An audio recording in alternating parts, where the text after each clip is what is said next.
بھائی کل آپ ریلوے اسٹیشن پر آپ کس کالی بلا کے ساتھ گھوم رہے تھے؟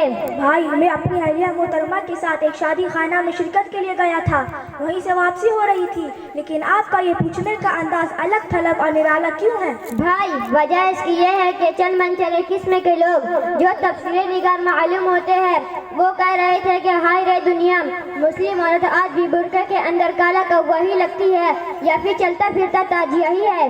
بھائی آپ ان کو پاگل کی طرح بکنے دے اور سیدھے اپنے عقل کا چمچہ گھمائیے۔ بھائی ہم بھی اس پردے کے قائل نہیں، کیونکہ پردہ قید بامشقت سے کم نہیں ہے۔ توبہ استغفر اللہ، آپ ایک مسلمان ہو کر بھی کیسی بہکی ہوئی باتیں کر رہے ہیں۔ لگتا ہے آپ کو بھی مغربی تہذیب کی مسموم ہوا آپ کو بھی لگ چکی ہے، اس لیے آپ کی زبان بے لغام سے ایسی زہریلی گیس برآمد ہو رہی ہے۔ اگر آپ نے مسلمان ہونے کے ناطے اسلام کا مطالعہ کیا ہوتا تو میرے خیال سے شاید یہ دن نہ دیکھنا پڑتا۔ مگر صاحب یہ رسم پردہ شریعت اسلامیہ میں کہاں ہے؟ یا تو آج کل کے نام نہاد مولویوں کی زرخیز دماغ کی پیداوار ہے۔ قرآن نے تو الا ما ظہرا کا نعرہ دے کر پردے کو بے پردہ کر دیا ہے۔ نہ معلوم یہ مولوی ملے پردے کو کہاں سے اٹھا لائے اور عورتوں پر زبردستی ٹھوس دیا۔ نہ معلوم یہ کون سی جرم کی سزا بیچاری عورتوں کو دے رہے ہیں۔ بھائی آپ کو معلوم ہونا چاہیے کہ ستر اور پردہ دونوں الگ الگ چیزیں ہیں۔ الا ما ظہر منہا سے ستر کو بیان کیا ہے اور چہرہ ستر سے باہر ہے، اور پردہ دوسری آیت یدنین علیہن من جلابیبہن سے ثابت ہے۔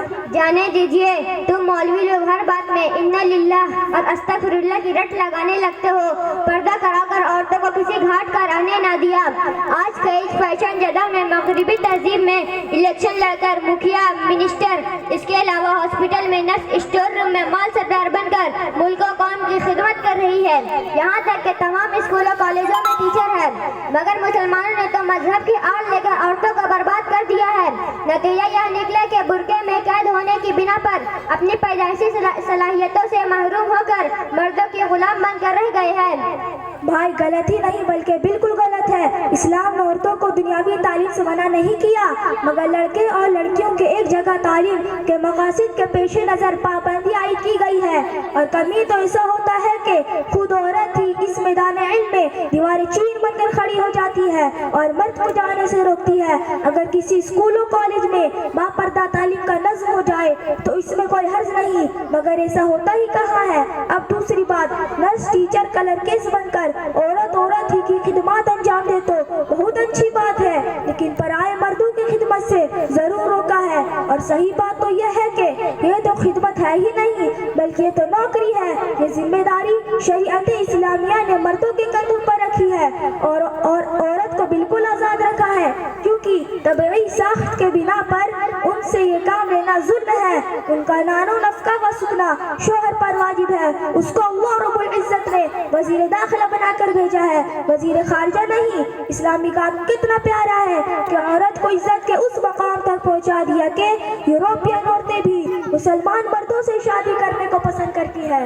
اور وجہ یہی بتاتی ہے کہ اسلام نے کمانے کی ذمہ داری مردوں پر رکھی ہے، عورت پر نہیں۔ دوسری ہے کہ عورت جب بے پردہ ہو کر خود کمانے لگے گی تو شوہر کے ہاتھ سے بے نیاز ہو کر اس کی اطاعت سے منہ موڑ دے گی، جس سے گھریلو زندگی تلخ ہو جائے گی۔ جبکہ پردہ نشی عورت شوہر کی آمدنی کا سہارا لیتی ہے، اس لیے اس کی خوشیوں کی متلاشی رہتی ہے تاکہ وزیر خارجہ خفا نہ ہو، جس سے آپسی رابطہ قائم رہتا ہے اور زندگی کی گاڑی سلامتی سے چلتی رہتی ہے۔ اس لیے پردے کے اسلامی نظام کی تعریف کی جانی چاہیے، اس پر فخر کرنا چاہیے، اس کو اپنی عزت کا ذریعہ اور امتیازی شان بنانا لازمی ہے۔ بھائی آپ سے تبادلہ خیال کر کے بڑی خوشی اور نفع کی بات معلوم ہوئی۔ بلا شبہ ہم مسلمان ہو کر غیروں کی ناکالی میں اسلامی ہدایتوں سے لا علم تھے۔ اللہ ہم سب کو ہدایت دے۔ آپ کا شکریہ۔